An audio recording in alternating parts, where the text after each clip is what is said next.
I recently sat in on a closed-door strategy session with a group of tech sovereignty consultants. The mood was self-assured, almost celebratory. They were passing around glossy reports on the latest chip embargoes, speaking in the hushed, reverent tones of people who believe they've finally won. One analyst, leaning back with a smug grin, kept referring to the technological iron curtain we'd successfully dropped, claiming that by 2026, China's high-tech industry would be stagnating in a vacuum. To them, a few signed documents in D.C. were enough to stop the laws of physics. But then the mood shifted. A logistics director for a global retail giant, someone who actually has to move physical goods across borders, quietly pulled up a live dashboard on the main screen. He didn't give a speech, he just pointed to the numbers. A projected $330 billion surplus in China's digital service trade. While the room had been debating the legal entropy of sanctions, the screen was showing a massive silent expansion of Chinese cloud infrastructure and automated logistics across the global south. "We banned the high-end chips," the director said, his voice flat. "So they stopped trying to buy our house and just built their own neighborhood. They didn't plead for access, they optimized their way around us. Every automated port from Brazil to Indonesia is now running on a Chinese backend. We're over here arguing about pronouns and procedural filings while they're collecting an engineering dividend that we can't even define." That sudden silence in the room was the sound of a dimensional reduction strike, the moment where political delusion finally hits the brick wall of physical reality. It reveals a terrifying disconnect. While the West is mired in a vetocracy of lawyers and red tape, the East has turned into a logistics superstate that operates on cold, hard efficiency. It's no longer a debate about who has the better values, it's a question of who has the more functional reality. And as we move through 2026, the data suggests that while we were busy writing the rules of the game, they were busy rebuilding the stadium. Wow. Drive. You could feel the oxygen leave the room. Imagine. Because it's the sound of a very expensive, very well-argued narrative just shattering and in real time. It was a collision. You have this whole world of policy, of legal theory, what one guy called legal entropy, just running smack into a number on a screen. And that phrase he used, the dimensional reduction strike, is perfect. It's like they were playing chess, thinking about every complex rule and possibility, and the other side just flipped the whole board over. Flipped the board over and said, we're playing a different game now, and it's about moving boxes, not chess pieces. And that's really the core of what we need to get into in this deep dive. There's this massive, and I mean massive, gap between the political story we're told in the West and the physical reality that's being built. So let's start with the number that caused the silence. $330 billion. It's a huge number, but what does it actually mean? We're talking about the projected surplus in China's digital service trade. Yeah, here. This isn't like a trade surplus in, shoes or toys. A surplus in digital services means you are exporting fundamental infrastructure. You're exporting the nervous system of modern commerce. So it's not just an app, it's the whole cloud ecosystem, the logistics software. It's the back end for an entire port. It's the payment system for a whole city. It's the code that runs the warehouse robots. When your surplus is that big, it means the rest of the world is becoming structurally dependent on your digital utility. Which is where this term you've used before comes in, the civilization premium. It sounds grand. You have to ask yourself, how does a civilization generate value? How do we measure GDP in the West? A huge percentage of, say, the U.S. GDP is what I'd call financial churn. What do you mean by churn? I mean lawyers suing each other. Yeah. That's consulting firms writing reports about other consulting firms' reports. It's complex financial instruments that are just bets on other bets. Right. Money moving around. GDP goes up. But was anything actually built? Was anything made more efficient? It's high-entropy activity. It creates a lot of heat and noise, but not a lot of forward motion. Now, contrast that with the source of this $330 billion surplus. It comes from building tangible things. Like drug goods. Exactly. Building a more efficient port in Brazil lowers the cost of everything that moves through it. That is a low-entropy, high-utility activity. The civilization premium is the value a society gets from focusing on that kind of output versus, arguing about procedural filings. So we're seeing this shift then from China as the world's workshop. Making our sneakers. To China as the world's, central nervous system? The computing and service nexus? They're not just making the phone anymore. They're building the 5G network it runs on, the undersea cable that connects to the world, and the payment app you use on it. It's the whole stack. And that stack starts at the most fundamental level, not in the cloud, but literally on the ocean floor. The physical layer. We talk about the cloud, but the cloud is in the ocean. It's thousands of miles of fiber optic cable. And whoever lays the cable, well, they tend to write the rules. That brings me to the story that I think just perfectly captures this whole dynamic. I heard about a coastal community in a strategic corridor of Southeast Asia that had spent nearly a decade waiting for a high-speed data link promised by a Western consortium. For years, the project was mired in environmental impact debates, funding reevaluations, and shifting political winds in distant capitals. A decade. Wow. 10 years of meetings, reports, and promises. Then, as 2025 turned into 2026, they watched a fleet of Chinese cable-laying ships arrive on the horizon. There was no prolonged public consultation or legal gridlock. Instead, there was the heavy, rhythmic drone of machinery and the rapid deployment of a high-capacity fiber optic backbone. Just the sound of work being done. Within months, the region was physically plugged into a new global grid, bypassing the legacy infrastructure of the past century. As I look at how quickly these information silk roads are manifesting, I'm struck by the sheer physical reality of it. While we often prize the process of democratic debate and the caution of legal oversight, there is a certain undeniable gravity to seeing a community finally connected by a state that views logistics as a form of destiny rather than a point of contention. It makes you realize that in the race for data sovereignty, the side that actually lays the cable usually wins the argument. That story, it's just a perfect microcosm of this entire shift. It's the Bureaucracy versus the logistic superstate in one anecdote. So Bureaucracy is a system where everyone has a veto, right? Essentially, yes. It's a system where it's incredibly easy to say no and almost impossible to get a yes. Imagine that Western consortium. You have the environmental group that can sue and delay the project for years. You have the local government that wants a different route. You have a rival company lobbying against it in the capital. You have the home government changing its foreign aid budget. So every single one of them can kill the project. Or just bleed it dry with delays and legal fees. The system is designed to prioritize process over outcome. It values debate more than construction. And the logistic superstate. That's a system that does the opposite. It prioritizes the outcome. The strategic decision is made, this region needs to be connected, and then the entire state apparatus is mobilized to make it happen. The legal questions, the environmental surveys. They're part of the process, but they aren't allowed to become a permanent roadblock. The goal is to lay the cable. And that's what we're seeing with the Digital Silk Road or the DSR. This isn't just a collection of private companies laying cable for profit. Not all. You can look at the map of these new cables. A Western company like Google or Meta, they'll lay a cable where the traffic already is, between New York and London or California and Japan. It's a purely commercial decision. To serve an existing market. Right. But the DSR is laying cable to create new markets and new strategic realities. It's strategy-driven, not just market-driven. Which brings us to a perfect example. The peace cable. The Pakistan and East Africa Connecting Europe system. Just the name itself is a statement. It's a whole foreign policy doctrine in one acronym. And it's a beast. 15,000 kilometers of high-speed fiber. But the route is what's fascinating. It starts in China, connects through Pakistan at the port of Gwadar, runs down the coast of Africa, hitting Djibouti and Kenya, then up through the Red Sea via Egypt to land in France. So look at that route. Look at the map in your head. What's the most important thing about it? What is it avoiding? It seems to deliberately avoid all the traditional internet choke points.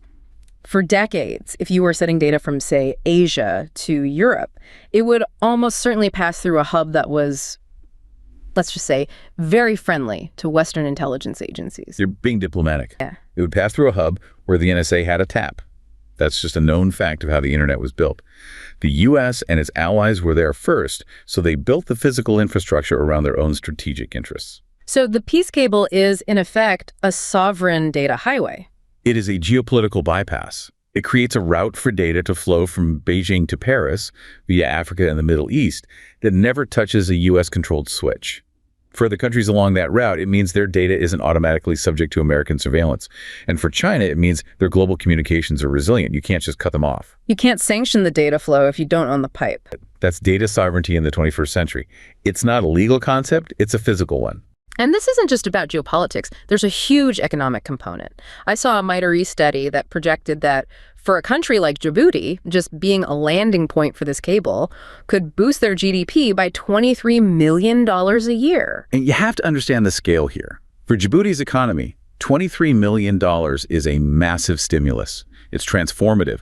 This is the development toolkit China is offering.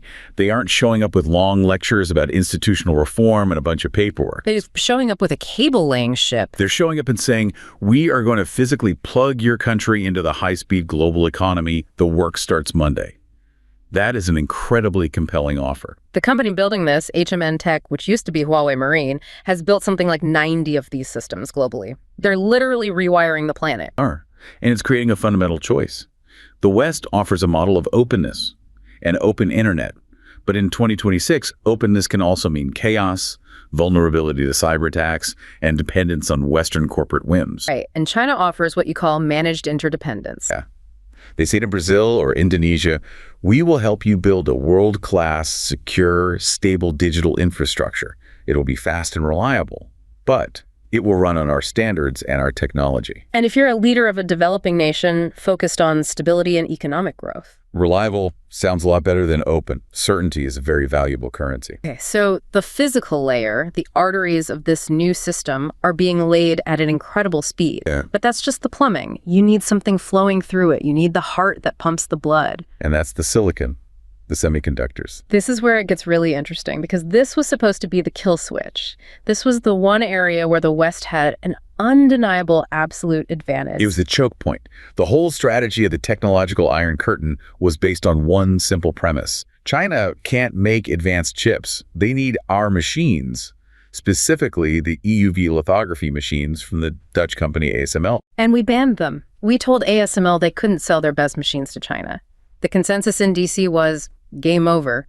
Their tech industry is now permanently stuck in the past.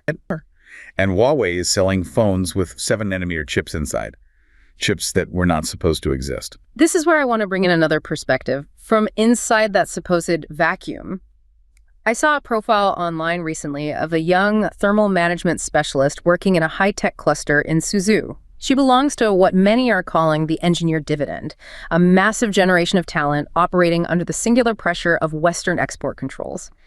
When the supply of the most advanced lithography machines was cut off, her team didn't pivot to a legal defense or wait for a policy shift. They treated the blockade as a physics problem. A physics problem, not a legal one. Actually, they spent nearly 2 years perfecting advanced chip packaging innovations that allowed domestic hardware to punch far above its weight, effectively routing around the sanctions through sheer material science breakthroughs. It wasn't just a corporate goal, it was framed as a collective survival strategy. The collective survival strategy, Reading her story, I feel a complex mix of emotions. On one hand, we often believe that restrictive laws and sanctions are the ultimate leverage in geopolitics, but this narrative suggests that state-coordinated engineering can turn those very restrictions into a catalyst for self-sufficiency. It's a shift that forces us to wonder if our commitment to the rule of law has accidentally left us standing still while they focus on the laws of physics, and in 2026, the latter seems to be providing a much faster path to power. That phrase, treating it as a physics problem, just cuts through all the noise. In the West, when a company faces a regulatory barrier, what do? They hire an army of lawyers and lobbyists. They try to change the words on the page. They work the system. Her team in Suzhou, they accepted the barrier as a fixed physical constraint and tried to find a loophole in thermodynamics instead. It's a fundamentally different approach to problem solving. And this is what's being called the Sanctions Paradox. The very tool that was meant to cripple them became the catalyst they needed. It was their Sputnik moment. Before the sanctions, why would a company like Huawei bother developing its own high-end chips from scratch? It was way cheaper and easier to just buy them from Qualcomm or TSMC. There was no business case for it. We took away the easy option. We forced their hand. We forced them to create what's now called a domestic compute loop. They had no choice but to master every single step of the process, from chip design software to fabrication to packaging. We basically paid for their PhD in semiconductor independence. Okay, let's get into the nuts and bolts of it, though, because there are still a lot of skeptics. The big breakthrough was the 7-nanometer chip in the Huawei Mate 60 Pro. The Kirin 9000s, yes. A landmark achievement. The argument from the skeptics is simple. You cannot make a 7-nanometer chip without an EUV, an extreme ultraviolet lithography machine. China doesn't have EUV, therefore they must be lying, or it's a fluke. Right. And that logic makes sense if you assume there's only one way to solve the physics problem. but there isn't. So how did they do it? They used older technology, DUV or deep ultraviolet machines, and a technique called multi-patterning. John, imagine you're explaining this to me over a beer. Right. So making a chip is like photography. You're using light to etch a circuit pattern onto a silicon wafer. The smaller the wavelength of light you use, the finer the lines you can draw.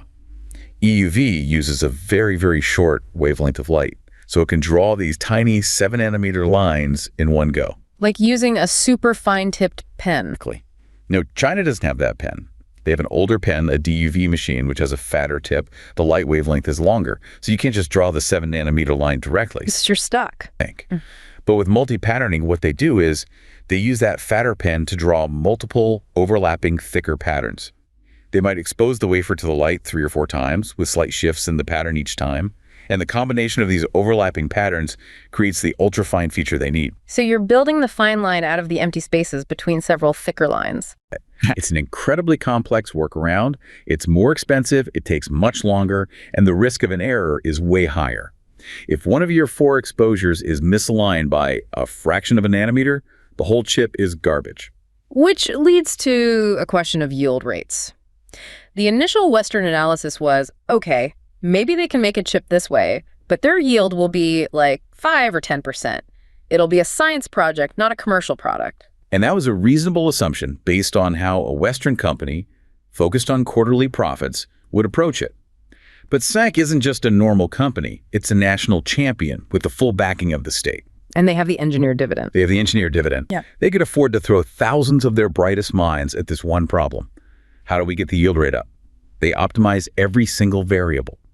And the data we're seeing now suggests that for their 7-nanometer process, the yields are approaching 70%. 70%. That's not a science project. That's mass production. That is absolutely a commercially viable product. It might cost more per chip than TSMC's equivalent, but they're not trying to beat TSMC on price. They're trying to achieve independence, and they've done it. You can't talk about this without mentioning the people involved. A key figure here is Liang Mongsong, the co-CEO of SMIC. Oh, he's a legend, a total rock star in the semiconductor world. He came from TSMC, he was at Samsung. He's one of the architects of the modern FinFET transistor, the basic building block of every advanced chip in your life. So he's not just a manager, he's one of the wizards. He's one of the wizards. And he apparently thrives on these kinds of impossible challenges. He saw the lack of EUV not as a dead end, but as a fascinating engineering puzzle. He focused his teams on what they could control, architectural innovation, and, crucially, advanced packaging. Let's talk about packaging. That's the part that sounds boring, but is actually super important, right? It's become the new frontier.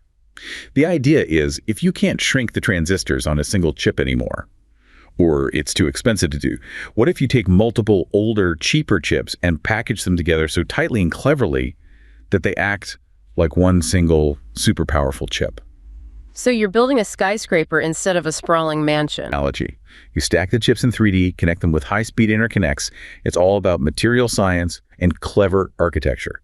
And because of the sanctions, this is an area where China has been forced to innovate, and they are now arguably at the cutting edge. It's that engineer dividend again. You know, you hear these staggering statistics that China is graduating more STEM PhDs every year than the US, Europe, and Japan combined. The scale is just hard to get your head around. And it's also about where that talent goes. In the West, a huge portion of our top quantitative minds go to Wall Street or to ad tech companies to optimize click-through rates. Right. Financial churn again. Exactly. In China, that same top-tier talent is being funneled into national priority projects, like solving thermal management for 3D stacked chiplets. One is abstract, the other is concrete. Over a decade, that difference in focus has a massive compounding effect. So they cracked 7-nanometer? Is that the end of the road without EUV? It doesn't look like it. The supply chain reports and the roadmaps we're seeing suggest SMIC is already well on its way to a 5-nanometer process. Again, using even more complex multi-patterning on their DUV machines. It's a brute force approach, but they have the will and the manpower to make it work. And the irony is, the high walls, small yard strategy from the US has now left us with no leverage. We can't threaten to cut them off from our chips. They're already building their own. We traded a long-term lever for a short-term delay. And in the process, we accidentally create a self-sufficient and resilient competitor who is now immune to our most powerful economic weapon. So we've got the global nervous system of cables. We have the silicon brain of the chips. That brings us to the third and final layer, The software, the financial architecture, the stuff that actually runs on the hardware. This is where the physical infrastructure starts to change the daily lives of millions of people, especially in the global south. And it's where the rubber meets the road on that whole idea of state capacity versus autocracy. It's one thing to talk about building a port. It's another to see how the digital ecosystem built on top of it can transform a local economy from the ground up. So let's bring it down to that human level again. Try to imagine a market vendor in a rapidly urbanizing city in East Africa. For years, her ability to grow her business was stunted by a lack of traditional banking and the slow, bureaucratic nature of Western development aid that required mountains of paperwork for the smallest of loans. The classic development, decades of it. Right. But today, she operates within a digital ecosystem powered by Chinese-backed smart city infrastructure and payment systems. Her creditworthiness isn't determined by a bank manager, but by an algorithm integrated into the very physical grid of her city. A grid deployed with a speed that traditional aid models simply can't match. This isn't just a digital app, it's a physical restructuring of how her local economy functions. When I analyze the rapid spread of these systems across the global south, I can see why the narrative of state capacity is winning out over our traditional models of aid. We often talk about transparency and institutional reform, which are vital, but from the perspective of someone whose daily efficiency has just been transformed by a seamless digital payment loop, the vetocracy of Western bureaucracy starts to look like a luxury they can no longer afford to wait for. It's a shift that forces us to wonder if our commitment to process has accidentally left us standing still while the rest of the world moves on. You know that vendor? She doesn't care about the ideological debate between Washington and Beijing. She cares that she can now get a microloan in 5 seconds to buy more inventory for her stall. It's the utility of it. It just works. And it works because it's built on a completely different set of rails from the Western financial system. This is where we have to talk about the BSN. The blockchain-based service network. Okay. Let's pause here, because as soon as you say blockchain in the West, people's eyes glaze over. They think of crypto bros, volatile currencies, and scams. No, and that's a huge misconception. We have completely tied the technology of blockchain to the speculative libertarian culture of cryptocurrency. China has done the exact opposite. The Western model of blockchain, like Bitcoin or Ethereum, is what you'd call permissionless. It's designed to be anonymous and decentralized. Think of it like a chaotic public park. Anyone can come and go, there are no central rules, and it's very inefficient because everyone has to watch everybody else to make sure there's no cheating. And the BSN? The BSN is permissioned. Think of it as a secure corporate campus. You need an ID badge to get in. There's a central authority that sets the rules and provides security. But once you're inside, everything is hyper-efficient. The transactions are almost instant and incredibly cheap. So it's a hybrid. It takes the technology of blockchain, the secure, immutable ledger, but keeps it under a centralized, state-supervised framework. Exactly. It's the best of both worlds from their perspective. You get the efficiency and automation of smart contracts, but without the anarchy and volatility of public crypto. Give me a practical example. How does this help our market vendor? Okay, let's expand it. Say you're a coffee bean farmer in Ethiopia. You have a contract to sell your beans to a cafe chain in Shanghai. Today, that process involves multiple banks, letters of credit, currency conversions, and fees. It can take weeks for you to get paid. Right, a lot of friction. With the BSN, you'd use a smart contract. The moment your coffee beans are loaded onto a smart container at the port in Djibouti, an IoT sensor logs it to the BSN. The moment that container is scanned at the port in Shanghai, the smart contract sees that the terms have been met, and it automatically, instantly releases the payment in digital currency directly to your wallet in Ethiopia. No banks, no intermediaries, no 3-day waiting period. And that's the killer app. SWIFT, the Society for Worldwide Interbank Financial Telecommunication, is the messaging system that underpins the entire global financial system. And it's controlled by the U.S. and its European allies. It is the ultimate weapon of financial warfare. If we want to punish a country, we can cut its banks off from SWIFT, and they are instantly ejected from the global economy. We did it to Iran, we did it to Russia. But if you're settling your trade on the BSN using a digital yuan or some other tokenized asset, you're completely outside that system. You are sanctions-proof. Your trade can't be held hostage by a political decision made in Washington. For a country in the global south, that is an incredibly attractive proposition. It offers financial sovereignty. It's an escape hatch from the dominance of the U.S. dollar. It's more than an escape hatch. It's a whole new parallel system. And this gets back to the turnkey solution. China isn't just offering to build a port. They're offering the whole package. The full stack. The full stack. Will build your physical port, will install the 5G network and the sensors from Huawei, and will connect it all to the BSN so your businesses can trade with us seamlessly. It's an entire operating system for a 21st century economy. And platforms we know, like TikTok Shop or the e-commerce giant Lazada, they're just the user-friendly apps that run on top of this deeper operating system. They're the interface. And again, it comes back to that civilization premium. The West comes offering abstract values, democracy, transparency, market reforms. China comes offering concrete utility, a port that works, a payment that clears in a second, a loan without paperwork. For a nation struggling with basic development, utility is a much more immediate and tangible offer. And by the time the economy is developed enough to start focusing more on those abstract values, it's already running entirely on the Chinese tech stack. The choice has already been made. Okay, so let's pull the lens back one last time. We've gone from the mud of the ocean floor to the silicon in the fab to the code on the ledger. When you put all three of these layers together, the physical, the hard tech, and the soft tech, what is the final picture that emerges? The picture is of a fully integrated, self-sufficient, parallel ecosystem. It's that logistics director's quote from your intro. They stopped trying to buy our house and just built their own neighborhood. A neighborhood with its own roads, its own power grid, and its own currency. And this is what I meant by dimensional reduction. The West wants to compete in the complex, multidimensional space of ideology, politics, and international law. We think the winner is the one with the best written treaty or the most compelling values. But China has collapsed the competition down to a simpler dimension. They've collapsed it down to physical reality, to logistics. They've changed the question from who has the better system of government to who can get a box from A to B faster and cheaper. And when the question is logistics, the logistics superstate has a massive advantage. It makes me think of some of those grand old theories of history, like Oswald Spengler. Whoa, you're really going for it now. The decline of the West. That's not exactly light reading. Laugh. I know, it's pretty heavy. But his core idea of civilizational seasons feels relevant. He talked about civilizations moving from a dynamic spring to a confident summer and then a rigid declining winter. So where would we be now in his model? He would argue the West is in its late autumn or twilight.